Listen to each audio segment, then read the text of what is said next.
27 აპრილი 2026 წელი ლევან ჯანგველაძის საქმე დაცვის დასკვნითი სიტყვა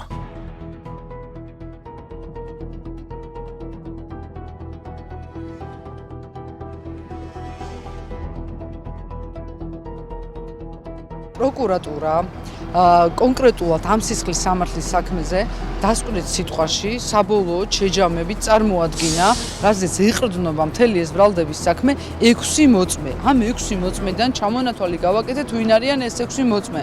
ეს 6 მოწმე არიან მიხეილ ბერძენიშვილი, რომელიც გახლავთ დაზარალებულის მამიდაშვილი, დაინტერესებული პირი, კონსტანტინე მორგოშია პირდაპირ დაინტერესებული პირი, იმიტომ რომ კონსტანტინე მორგოშია მის ჩვენებაში უკვე დაინტერესება თავდაპირველად გამოკვეთა, როდესაც მან განმარტა, რომ ოთარ ფარცხალაძის მტერია იგი და ოთარ ფარცხალაძე არის ასევე მისი მტერი, გია ჩადუნელი, რომელიც გახლავთ ლევან ჯანგველაძის მძღოლი და მისი ჩვენებები იყო საერთოდ თავდაყირა და არეული, იქიდან გამომდინარე, რომ გია ჩადუნელმა მხოლოდ ის დააფიქსირა, რომ თუნდაც ის რომ დააფიქსირა, რომ ფინანსური შენობაში შეხვდნენ ოთარ ფარცხალაძე და ლევან ჯანგველაძე, არანაირი მტკიცებულება ამისა ბრალდების ხარეს, როდესაც შეეძლო ამოეღო დეტალურები, ინტერნეტ ტრაფიკი არ წარმოუდგენია, რომ ეს შეხვედრა მოხდა თუ არ მოხდა.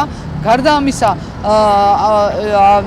წარმოდგენილი ბრალდების ხარის მიერ 2 ცრუ მოწმე და რომელიც დღეს ცალსახად ნათელი გახდა, რომ ის ორივე ცრუ მოწმე როზა ნარცისოვა კონკრეტულად და ილია მიკულსკი გახლავთ ცრუ მოწმეებმა და ამ ცრუ მოწმეობის საფუძველზე მათ აიღეს გარკვეული ჰონორარი $3000, რაც შეეხება ბრალდების ხარის არგუმენტაციას, რომ ისინი დაიკითხნენ სასამართლოს სტომაზე მაგისტრატ მოსამართლესთან, კი დაიკითხნენ, მაგრამ სწორედ განმარტა მოწმემ, როდესაც მისი აუდიო ვიდეო ჩანაწერი გავრცელდა, რომ ისინი მათ $3000 სანაცვლოდ მისცეს ეს სრულ ჩვენება. რაც არ უნდა ბრალდების ხარემ თქვენთვის ეს ილია მიკულსკის ჩვენება, რა თქმა უნდა სარწმუნოა, რატომ არ უნდა იყოს სარწმუნო? თუ კი ბრალდების ხარისთვის იყო სარწმუნო, მაშინ რუსეთის ფედერაციის მოქალაქეების ჩვენება, რატომ აღარ არის დღეს რუსეთის ფედერაციის მიერ დაწყებული გამოძიება, მაშინ სარწმუნო? იმიტომ რომ სამაგათო ჩვენება უკვე აღარ მისცა. პირველივე მოკვლევაზე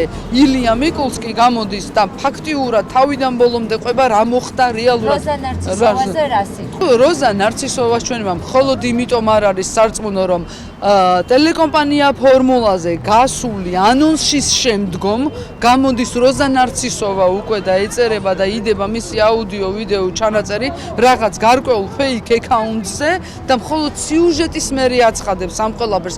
მანამდე ასად იყო როზა ნარცისოვა. როდესაც გამოძიება დაიწყო, როზა ნარცისოვა მხოლოდ მაშინ იგრძნო რეალური შიში იმისა, რომ მან ჩაიდინა კი საქართველოში ანგარების მოტივით დანაშაული, ანგარების მოტივით მისცა ცრუჩვენება და დაადო უდანაშაულო პირებს ხელი და ახლა გამოდის რაღაც ფეიქ აკაუნტზე ეწერება აუდიო ვიდეო ჩანაწერიც და ადასტურებს, რომ ვითომ ეს ასე არ ყოფილა. მაშინ როდესაც ეჭვი არ გეპარებათ იმაში, რომ როზა ნარცისოვა და ირაკლი მიკულსკი მეგობრები არიან და ადასტურებენ ამას, რომ მეგობრები არიან და ილია მიკულსკი ფაქტიურად გამოდის, რომ როზა ნარცისოვას ადებს ხელს ცრუჩვენებაში, დაფიქრდით აბა.